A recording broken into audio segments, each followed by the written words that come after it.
이탈리아 총선이 지난 9월 25일에 있었습니다. 그래서 조지아 멜로니는 이탈리아 역사상 처음으로 여성 총리가 되었는데요. 파시스트 정권이 들어섰다라면서 굉장히 화제가 됐었어요. 그래서 어떤 면에서 파시스트 정권이고 극우라고 이야기를 하는지 오늘 좀 알아보려고 합니다.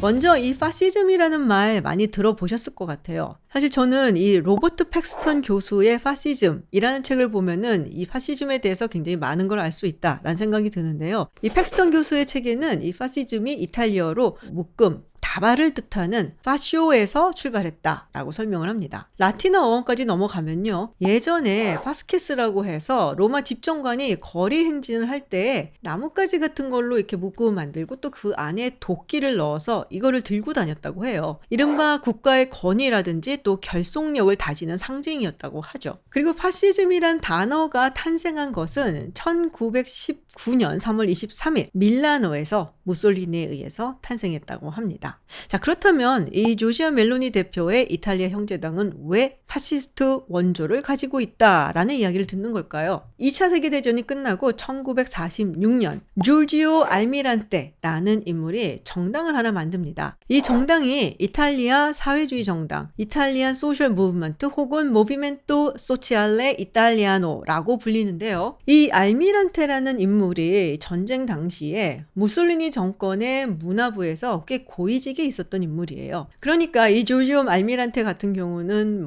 파시스트 중 한 명이었다라고 봐도 무리가 없는 것이죠. 전후 이탈리아에는 파시즘에 여전히 동조하는 사람들이 좀 있었다고 하죠. 얼마 전에 나왔었던 포린 어페어스 외교 잡지에 따르면은 이탈리아가 2차 세계대전 중에 이 나치하고 손을 잡았던 것은 굉장히 잘못했지만 국내 정책적으로 봤을 때 파시스트가 그렇게 나쁜 거야? 라고 생각을 하는 사람들이 있었다라는 얘기를 합니다. 그래서 그런 사람들의 구심점이 되었던 것이 바로 이 알미란테가 만들었었던 이탈리아 사회주의 정당이었고요. 근데 그 당시에는 그렇게 힘을 쓰거나 하지는 않았었어요. 정말 군소 정당 중에 군소 정당이었다라고 볼 수가 있는 거죠. 근데 1990년대에 들어서서 지안프랑코 피니라는 인물이 이 정당의 모습을 조금 온건한 중도 보수 쪽으로 옮겨가면서 바꾸게 됩니다. 그리고 1993년 피니는 로마 시장 선거에 출마를 하기도 했었는데요. 물론 당선이 되지는 않았습니다만은 어느 정도 존재감을 보여주는 그런 선거가 됐었던 거죠. 그리고 1년 후에 이 당명을 내셔널 얼라이언스로 바꾸게 됩니다. 멜로니 같은 경우는 사회주의 운동당의 청년 당원으로 일단 입당을 하고 나중에 당명이 바뀐 내셔널 얼라이언스에서는 청년 지부를 이끌게 되죠. 그리고 2012년 어떻게 보면은 본인들이 지향했던 우파 정당의 정체성과 맞지 않는다라고 하면서 프라텔리 디탈리아를 만들게 된 겁니다. 그래서 이런 이유로 이탈리아 형제당이 파시스트 정당에 뿌리를 둔 것이다 라고 이야기를 하는 거고요. 근데 축구를 좋아하시는 분들 이거 익숙하지 않으세요? 프라텔리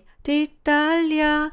네, 축구 경기에서 이탈리아 선수들이 나오면 이 노래 꼭 나옵니다. 이게 이탈리아 국가의 가장 앞부분에 도입부에 나오는 가사예요. 그러니까 국가의 도입부를 당명으로 삼을 정도로 이 애국심이라든지 이런 것들을 굉장히 강조했다라는 것을 알 수가 있죠. 그렇게 군소 정당의 시기를 보이다가 2019년부터 조금씩 두각을 나타내기 시작을 합니다. 당시 유럽 의회 선거에서 이탈리아 형제당이 6.4%의 득표를 한 거예요. 그때부터 이탈리아 형제당은 우파 연합에서 꽤 중요한 정당으로 성장하기 시작을 하죠. 그러면서 이 멜로니 대표가 이 정당의 이미지를 조금씩 가운데로 가져오는데 성공을 합니다. 특히 이번 선거는 선거 몇 달 전부터 우리는 나토의 열렬한 지지자다. 또 우크라이나를 침공한 러시아와 푸틴 대통령을 강력하게 비판한다. 라는 얘기도 했었고요. 또 한간에서는 이 유럽연합과 나토에서 위키스트 링크라고 얘기를 하죠. 약한 고리가 이탈리아라고 하는데 절대로 그래서는 안 된다. 라고 이야기들 했습니다. 물론 동성 결혼이라든지 낙태라든지 이민자 문제 그리고 세계화 문제에 대해서는 굉장히 우파적인 성향을 가감없이 드러내고 있습니다. 그런데 이번 선거에서 이탈리아 형제당이 혼자 승리한 것은 아니죠. 제가 앞에도 말씀드렸지만 우파 연합이라고 했잖아요. 방금 소개를 해드린 이탈리아 형제당 말고도 마테오 살비니가 이끄는 동맹당이 있고요. 또 많이 들어보셨죠? 베를루스코니가 이끌고 있는 포르자 이탈리아, 전진 이탈리아당이 함께 연합을 맺어서 승리를 한 겁니다. 그래서 이 세 정당의 연합이 승리를 거뒀는데 이걸 조금 더 찬찬히 뜯어보면은 사실 거기서 가장 큰 승리를 거둔 것은 이탈리아 형제당이었어요.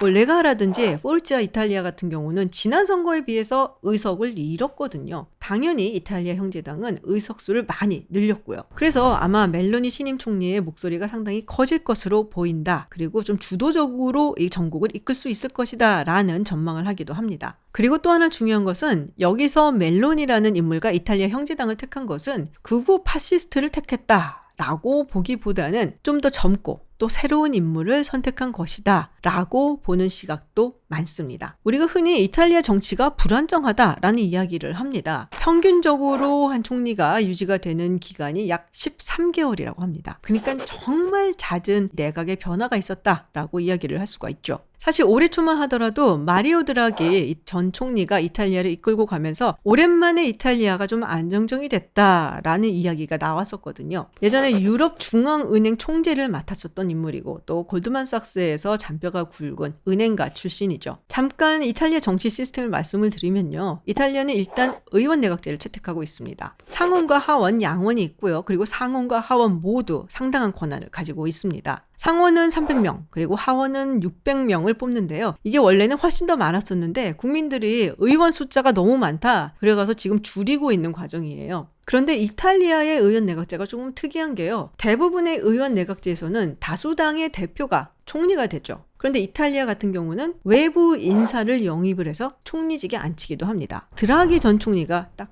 그런 경우였죠. 경제난에다가 팬데믹까지 굉장히 혼란스러운 시기인데 뭔가 좀 무게감 있고 안정적인 인물을 특히나 경제통을 데려다 앉혀놓으면 그래도 이탈리아가 좀 나아지지 않겠냐라는 희망을 가지고 드라기 총리를 영입을 했던 건데요. 민생 관련 법안을 통과를 시키려고 했었는데 오성운동당이 여기 표결에 불참을 선언을 합니다. 그래서 드라기 총리 같은 경우에는 의회에 적을 두고 있지 않기 때문에 모두가 사실은 뒷받침을 해줘야 되기 때문에 자신은 사임을 하겠다라고 처음 사의를 표명을 하죠. 그랬더니 대통령까지 나서고 국민들까지 나서서 안 된다 말려갖고 결국엔 붙잡았어요. 그런데 지난 7월에 상원에서 이 총리 신임 투표가 있었는데요. 이 우파 연합에 속한 정당들이 신임 투표에 보이콧을 한 겁니다. 물론 결과는 찬성 95에 반대 38표로 찬성이 압도적으로 많았지만 당시 이탈리아 상원의 숫자가 315명, 거의 3분의 2가 이 표결에 참석을 하지 않았던 거죠. 그래서 드라기 총리가 한 번 더 사표를 제출을 하고 그리고 이번에는 사표가 수리가 됩니다. 그래서 이번 9월에 우리가 선거를 봤었던 거죠. 한간에는 이 드라기 총리가 사임을 하게 된 것에는 그 뒷배경으로 푸틴 대통령이 있다라는 루머도 있었어요. 사실 드라기 총리는 대표적인 반푸틴 인사였죠. 우크라이나 침공 이후 우크라이나를 더 많이 도와줘야 된다라고 주장을 하기도 했었고요. 더 강한 제재를 부르짖기도 했었던 인물입니다. 그런데 이 드라기 총리의 사임에 단초가 됐었던 오성운동당 같은 경우는 우크라이나에 지원하면 안 된다라고 주장을 한 정당이었고요. 또 마지막 상원에서의 신임 투표에 불참을 했었던 레가의 마테오 살비니라든지 그리고 포르자 이탈리아의 베를루스코니 모두 굉장한 친푸틴, 친러시아 인사로 알려져 있죠. 우리가 보통 한국의 국력이 성장했다라고 이야기를 할 때 종종 이탈리아랑 비교를 하잖아요. 유럽연합 내에서 이탈리아는 경제 규모로 봤을 때 세 번째로 큰 국가입니다. 그리고 누가 뭐래도 서유럽에서 상당한 영향력이 있는 국가죠. 그렇기 때문에 만약에 이탈리아가 친러시아 혹은 친푸틴으로 방향을 틀게 된다면 유럽 입장에서는 상당히 좀 곤혹한 상황일 수밖에 없어요. 실제로 드라기 총리의 사임 이후에 나왔었던 언론의 헤드라인들을 보면은 Big Win for Putin 이런 말들이 굉장히 많았거든요. 어쨌든 우파 연합이 승리를 해서 조지아 멜로니가 이제 총리가 됩니다. 그렇다면 이들의 러시아 그리고 중국에 대한 태도는 어떨까요?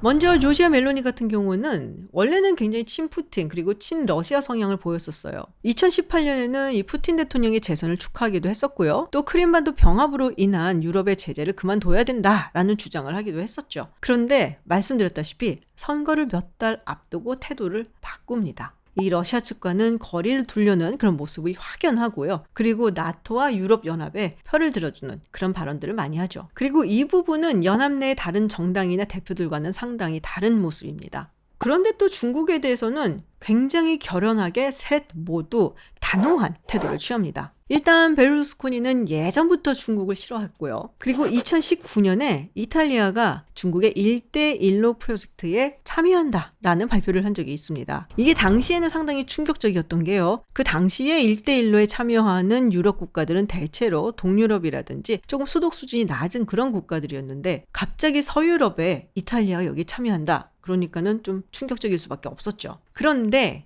당시 연합을 하고 있었던 마테오 살비니 같은 경우는 여기에 격렬하게 반대를 했던 인물입니다. 그래서 시진핑 주석이 이탈리아를 방문했을 때 얼굴도 안 보고 심지어는 국빈 만찬의 초대를 받았는데도 불구하고 안 갑니다. 그리고 이런 태도는 코로나 이후에 훨씬 더 강경해졌는데요. 심지어는 코로나의 발원 여부를 조사를 해야 되고 여기에 책임이 있는 사람들을 발본색원해서 제2의 뉘렌베르크 재판에 넘겨야 된다. 조금 무시무시한 그런 발언까지 했어요. 같은 우파 연합이라고 하더라도 조금씩 다른 태도들을 가지고 있고 또 다른 정책이라든지 정강을 가지고 있기 때문에 과연 이게 얼마나 유지될 수 있겠냐. 곧 분열할 거다. 라고 보는 사람들도 있습니다. 이탈리아의 첫 여성 총리 조지아 멜로니가 이끄는 이탈리아는 어떤 모습이 될지 저와 함께 지켜보시죠.